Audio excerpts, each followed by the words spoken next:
retrouver sa sécurité intérieure après un traumatisme ou un choc émotionnel. Bonjour à toi. Installe-toi le plus confortablement possible pour ce moment ensemble. Si tu le peux, décroise les bras, relâche tes mâchoires et autorise ton corps à se déposer pleinement là où tu te trouves. Aujourd'hui, nous plongeons ensemble au cœur d'un sujet d'une infinie délicatesse, mais d'une importance capitale pour ta reconstruction. Nous allons parler de ce moment précis où la vie bascule. Pour cause, un deuil, une séparation brutale, une agression, un accident, ou même un choc psychologique répété à bas bruit pendant des années. Après de tels séismes, quelque chose se brise en nous. Ce n'est pas seulement le cœur qui saigne, c'est toute notre structure inconsciente qui vacille. On se réveille un matin et on réalise que le monde extérieur est devenu une menace permanente. Peut-être qu'en ce moment même, tu vis avec cette sensation d'être constamment sur le qui-vive, d'avoir le cœur qui s'emballe au moindre imprévu, ou au contraire, de te sentir totalement anesthésiée comme spectatrice de ta propre existence. Sache que ce que tu traverses porte un nom, la perte de la sécurité intérieure.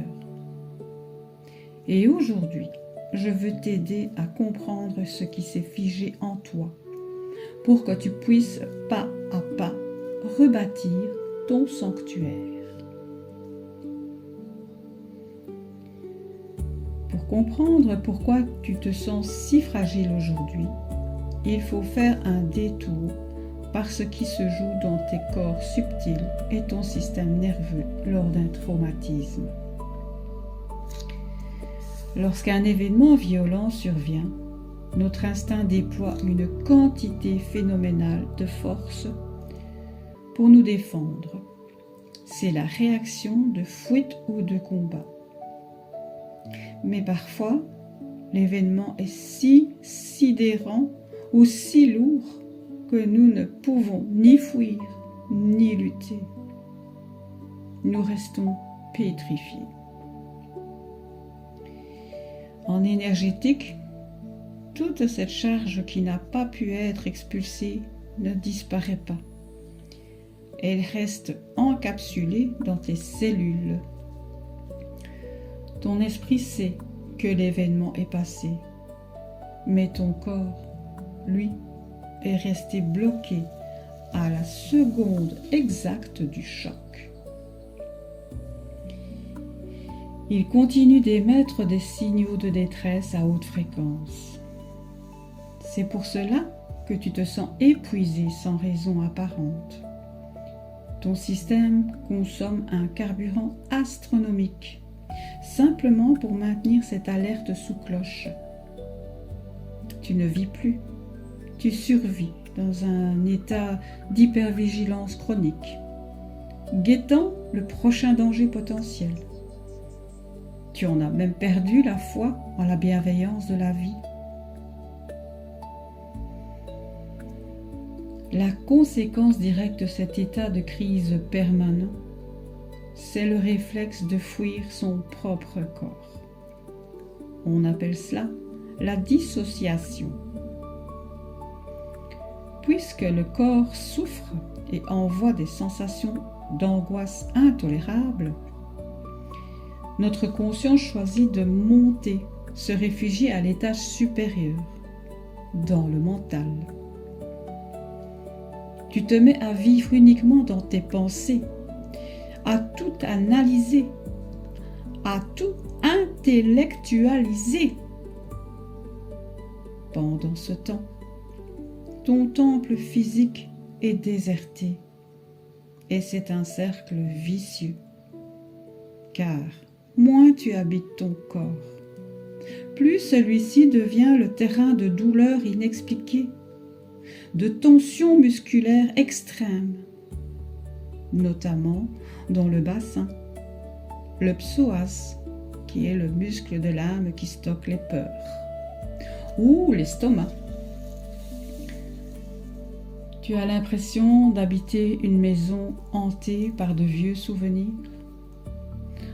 Alors, tu préfères rester sur le pas de la porte. Sauf que la guérison ne peut pas se faire à distance. On ne peut pas réparer ce que l'on refuse de ressentir. Pour retrouver la paix, il va falloir redescendre dans la matière avec une infinie douceur. Alors, comment reconstruit-on des fondations solides quand le sol s'est dérobé sous nos pieds? En énergétique, le traumatisme fragilise instantanément le premier centre d'énergie, le chakra racine, Muladhara, situé à la base de la colonne.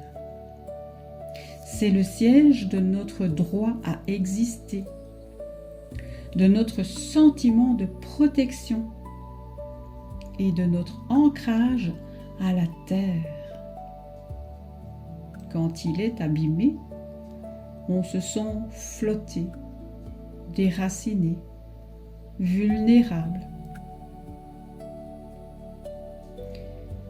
La reconstruction ne demande pas de revivre le choc, ni d'en parler pendant des heures. Elle demande de réapprendre à ton système nerveux qu'ici et maintenant, dans la seconde présente, tu es hors de danger.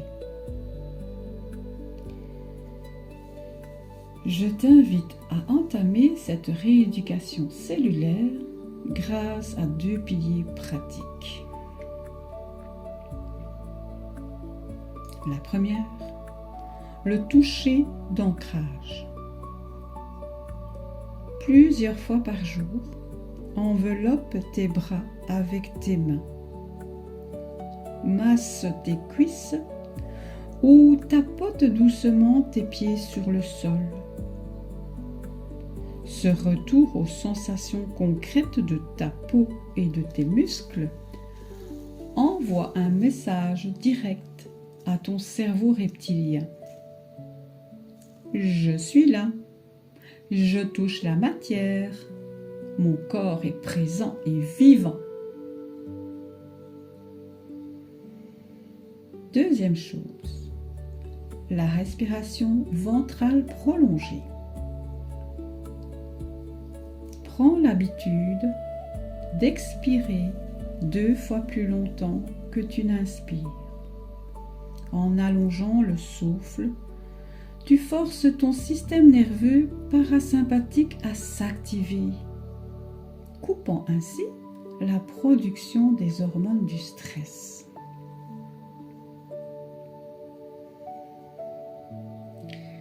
Maintenant, si tu le veux bien, nous allons faire une micro-pause d'intégration ensemble. Ferme les yeux un instant. Sens le contact de ton dos contre ton siège ou la pression de tes talons sur le sol.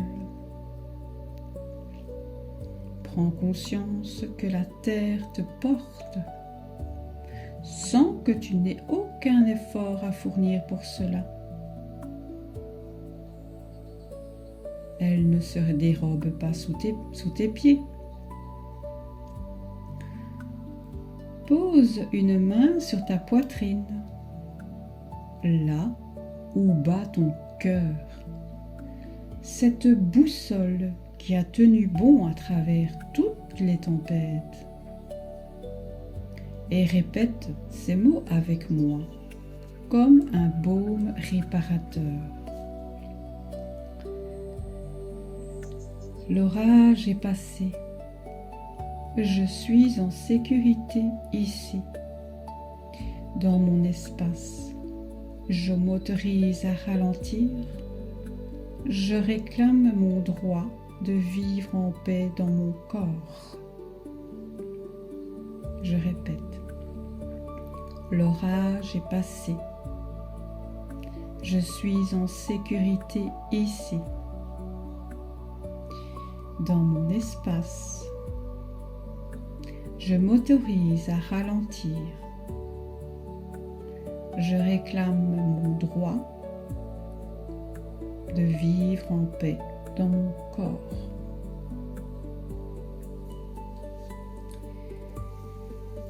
Laisse ces vibrations infuser tes organes, tes muscles, tes méridiens.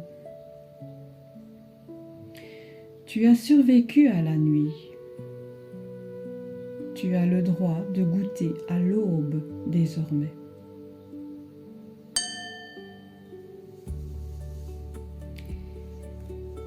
Récupérer sa sécurité intérieure demande du temps. Ne te presse pas. Sois patiente envers ton histoire et envers tes cicatrices. Chaque respiration consciente est une brique de plus que tu ajoutes au mur de ton nouveau sanctuaire.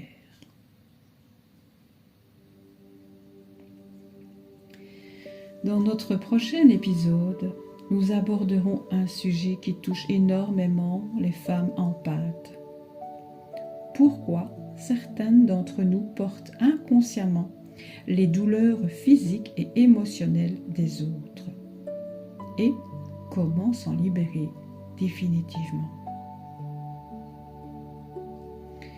Prends tout le temps nécessaire pour revenir à tes activités. Respire profondément et calmement.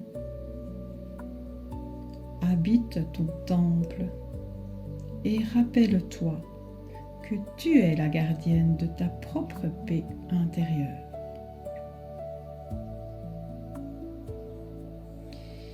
Je suis Véronique, thérapeute énergéticienne.